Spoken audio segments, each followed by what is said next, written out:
जय श्री राधे। आज हम पढ़ेंगे 11th क्लास का बिज़नेस स्टडीज़ का सेकंड चैप्टर बिज़नेस ऑर्गेनाइजेशन या फॉर्म्स ऑफ बिज़नेस ऑर्गेनाइजेशन। जो आपका तो सबसे पहले बिज़नेस ऑर्गेनाइजेशन जो होती है, जो एक एंटिटी होती है जो कि प्रोडक्शन करती है, सेल्स करती है, ठीक है। इसका मोटिव क्या होता है? Profit earning. क्या होता है? Profit earning. ये दो तरह की होती हैं, एक पब्लिक सेक्टर इंटरप्राइजेज, एक private sector enterprises. Public sector enterprises का मतलब क्या है? जो control by the manage by the government, जो गवर्नमेंट के द्वारा होती हैं। ये पार्शियल भी हो सकती हैं, पूरे। इनका मोटिव जो होता है वो सोशल वेलफेयर। क्या होगा? Social welfare. जैसे ये डिपार्टमेंटल स्टोर खोल दिए, रेलवे है, गवर्नमेंट कंपनीज़ हैं, ये ज़्यादातर सोशल वेलफेयर पे फोकस करते हैं।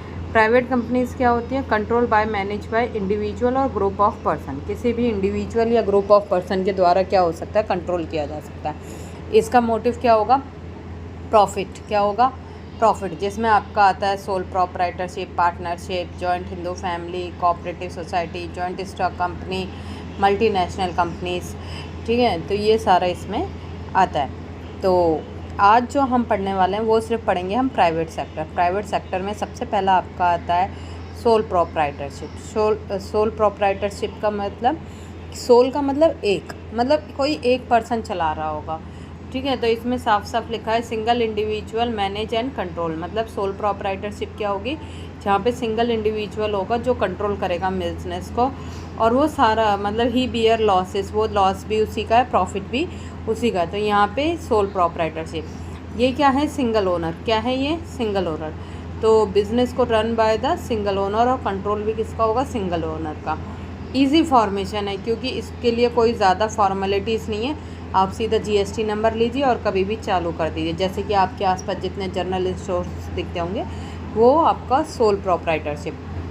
Next, unlimited liability. Unlimited liabilities in the sense कि बिज़नेस अगर फेल हो गया, बिज़नेस अगर रीपे नहीं कर पा रहा अपने लोन और डेप्ट को, तो ये पर्सनल जो भी पर्सन होगा ना, जैसे एक्स है, इसका नाम रख लो राम है, तो राम की जो भी प्रॉपर्टी होगी वो भाई बिज़नेस के लॉस को भी कंपनसेट करेगी। मतलब सपोज़ करो राम के नाम पे अगर 100 गज का प्लॉट है या 200 गज का प्लॉट है, तो 200 गज का प्लॉट भी कौन सफ़र करेगा?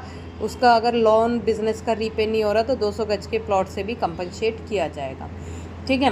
नेक्स्ट आता है सोलो रिस्क बियरिंग, और ठीक है, ये सोलो रिस्क बियरिंग है क्योंकि इंडिविजुअल रन कर रहा है, सारा पैसा खुद ही ने लगाया है, सब कुछ खुद ही कर रहा है, मैनेज भी खुद ही कर रहा है, कंट्रोल भी खुद ही कर रहा है। तो लॉस होगा या प्रॉफिट, वो भी किसका होगा? इस पर्सन का, इंडिविजुअल का। नेक्स्ट आपके पास आता है फुल ग्रोथ, फुल कंट्रोल।